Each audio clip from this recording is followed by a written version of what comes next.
Hello, in this video I'll try to answer the question, is Donald Trump a fascist? Now, there are basically two approaches to this question. One is to define fascism in a very narrow way. Now, some historians even go as far as to say that only Italian fascism is fascism, and all the other right-wing regimes of the mid-20th century that were allied with Hitler and that often killed the Jews, Roma people, many other groups, that they are actually not fascists, but something else. So according to those that define fascism very narrowly, even Hitler isn't a fascist, but he's something else. Nazism is simply something else, because Hitler was extremely obsessed with race, while fascism in its original form, Mussolini's fascism, was not at all that much obsessed with race. Mussolini was a racist, but okay, so was Churchill. So for Mussolini, loyalty to the state and to the Italian nation was the most important thing. And for example, we can see during Mussolini's occupation of Dalmatia, Croatian territories of Dalmatia, he offered a choice to the domestic population: either you change your name to Italian, you learn Italian, and you pledge loyalty to the Italian state, then you will have full rights. Or you can speak your own language, not pledge loyalty to the state that just occupied you, but you will be a second-class citizen. So that's not racism, that's just another type of discrimination. But okay, the point of all of this was that some people act as if we have a clear definition of fascism, when even professionals can't really agree over what is fascism. But okay, before I continue, I want you to hear what Trump himself has to say about people calling him fascist. Okay, let us continue. Whenever we use terms like communism for her, and I don't know if you know this, but some people call you a fascist. Yeah, they do. So I figure it's all right to call them a communist. Yeah, they call me a lot worse than I call them. They do indeed. It's just sometimes... It's interesting, though. They'll call me something that's terrible, and then I'll hit them back. And they'll say, isn't it terrible what Trump said? I said, well, wait a minute. They just called me. So I believe you have to fight fire with fire. I believe they're very evil people. These are evil people.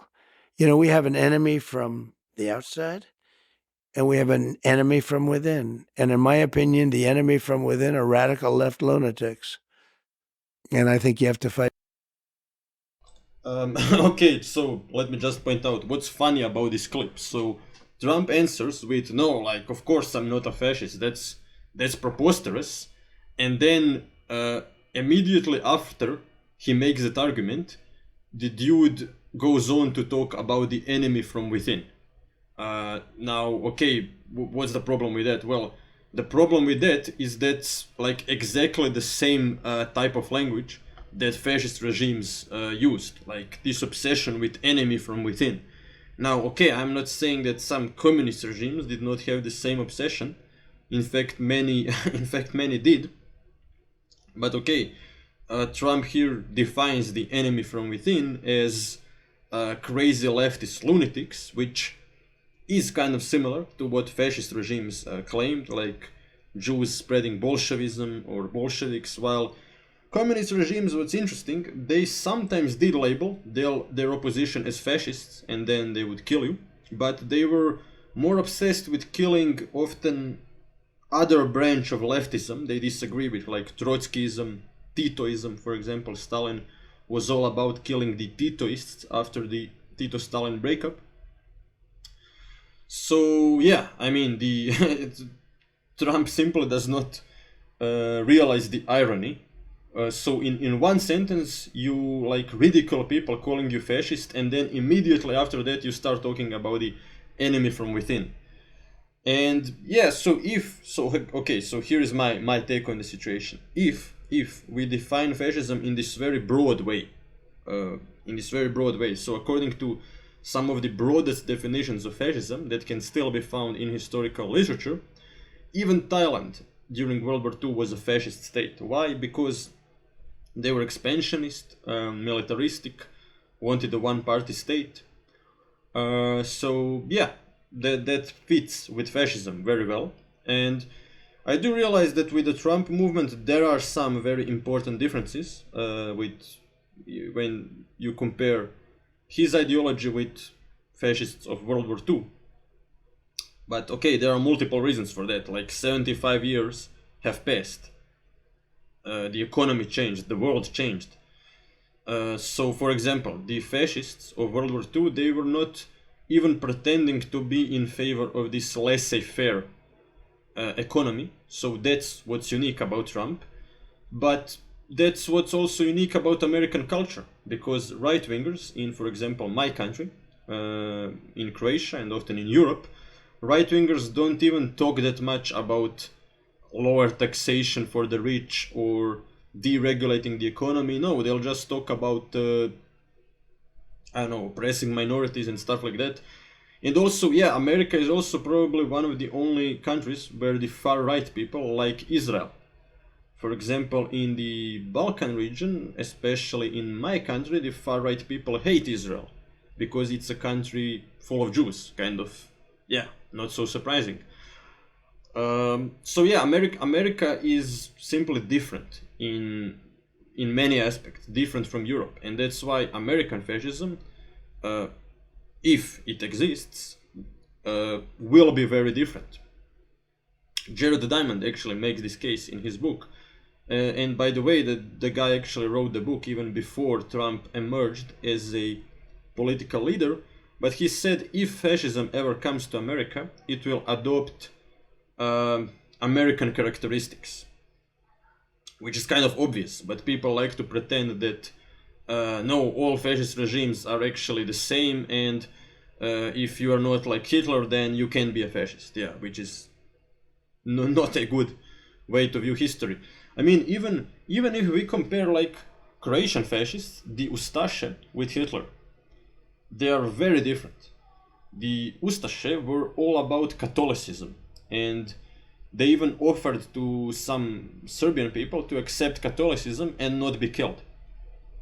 Hitler, on the other hand, hated Christianity because he did not want to worship a Jewish guy, Jesus, that is. So, yeah, two very different takes on the a very important issue of Christianity.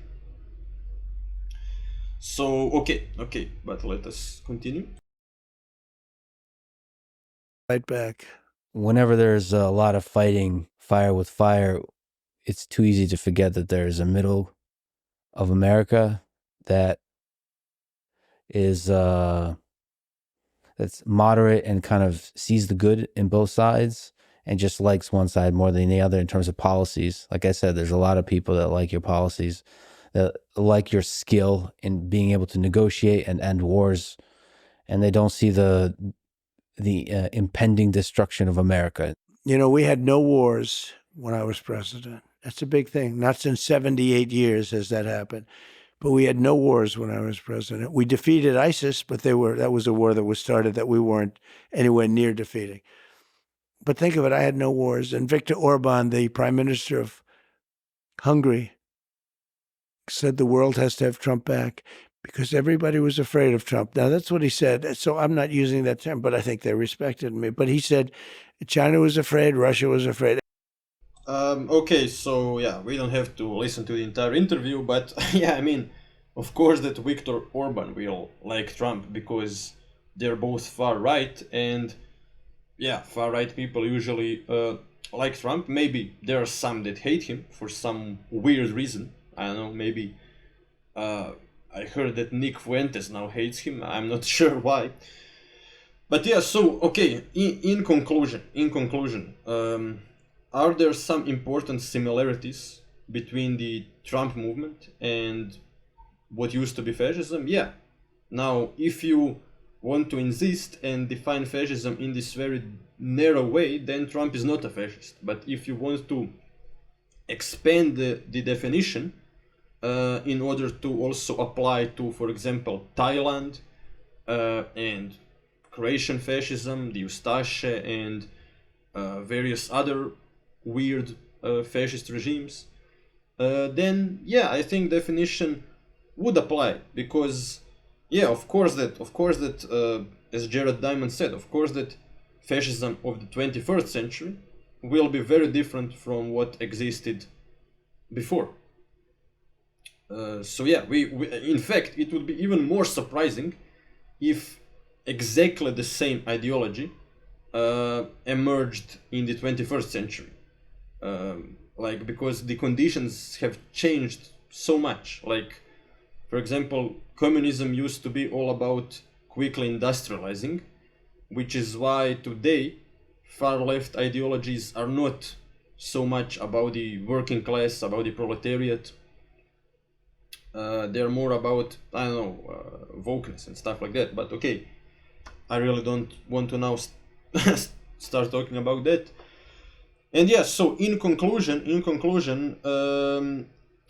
it is in my opinion a legitimate thing to call Trump a fascist, but yeah, that depends on how we define the word. And there are some historians that do it in a very broad way, others do it in a very narrow way. So yeah, depending on that,